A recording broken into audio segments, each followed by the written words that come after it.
Hello అండి. ఈరోజు ఒక సింపుల్ రెసిపీని మీతో షేర్ చేయాలనుకుంటున్నాను. అదే శనగల ప్రసాదం. ఎలా తయారు చేయాలో చూసేద్దాం. ముందుగా ఒక బౌల్ తీసుకొని అందులో ఒక కప్పు శనగల వరకు వేసుకోవాలి. తర్వాత వాటర్‌ని యాడ్ చేసుకొని నానబెట్టుకోవాలి. రాత్రంతా నానబెట్టుకోవచ్చు. లేదంటే కనీసం ఒక 5, 6 గంటలైనా నాననివ్వాలి. ఇంకాస్త త్వరగా కావాలి అనుకుంటే హాట్ వాటర్ తీసుకొని అందులో శనగల్ని యాడ్ చేసుకొని ఒక 2, 3 గంటల పాటైనా నానబెట్టుకోవాలి. ఇలా నానబెట్టుకున్న శనగల్ని నీట్‌గా వాష్ చేసుకున్న తర్వాత కుక్కర్ తీసుకొని అందులో ఈ నానబెట్టుకున్న శనగలన్నీ వేసుకోవాలి. శనగల్ని వేసుకున్న తరువాత అవి మునిగే వరకు వాటర్‌ని యాడ్ చేయాలి. మనం వాటర్‌ని యాడ్ చేసిన తర్వాత రుచికి సరిపడా ఉప్పుని కూడా వేసుకోవాలి. ఇలా రుచికి సరిపడా ఉప్పుని వేసుకున్నాక కుక్కర్ మూత పెట్టేసి స్టవ్ ఆన్ చేసి కుక్కర్‌ని పెట్టాలండి. తరువాత ఒక కనీసం 2, 3 విజిల్స్ అయినా రానివ్వాలి. 2, 3 విజిల్స్ వచ్చిన తర్వాత కుక్కర్‌లోని గాలి మొత్తం పోయాక కుక్కర్‌ని ఓపెన్ చేసుకోవాలి.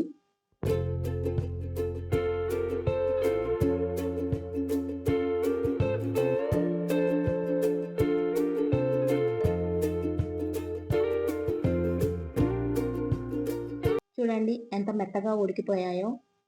నేనైతే ఇక్కడ 3 విజిల్స్ మాత్రమే వేశాను. ఇప్పుడు ఒక పాన్ తీసుకొని పాన్ బాగా హీట్ అయ్యే వరకు ఉంచాలి. హీట్ అయిన తర్వాత ఆయిల్‌ని యాడ్ చేసుకోవాలి.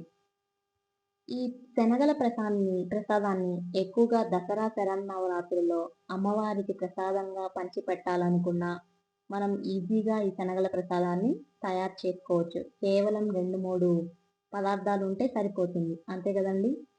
ఇప్పుడు ఆయిల్ వేసుకున్నాక, అది హీట్ అయ్యాక ఆయిల్ బాగా వేడవ్వాలి. వేడైన తర్వాత జీలకర్ర, పచ్చిమిర్చి చీలికలు కూడా వేసుకోవాలి. ఈ పచ్చిమిర్చి చీలికలనేవి బాగా వేగనివ్వాలి. లేదు ఇంకా ఏమైనా వేసుకోవచ్చు అనుకుంటే మీకు కావాలనుకుంటే సన్నగా అల్లాన్ని తురుముకొని కూడా వేసుకోవచ్చు. ఇలా ఈ పచ్చిమిర్చి వేగిన తర్వాత ఉడకపెట్టుకున్న శనగల్ని మనం యాడ్ చేసుకోవాలి. శనగల్ని వేసుకున్న తర్వాత కాసేపు ఉంచాలండి ఒక 1 మినిట్ వరకు.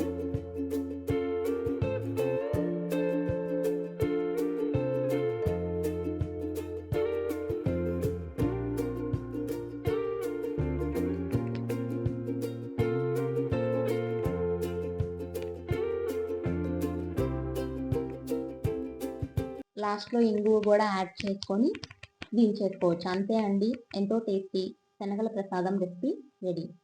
Thanks for watching. Please like, share and subscribe.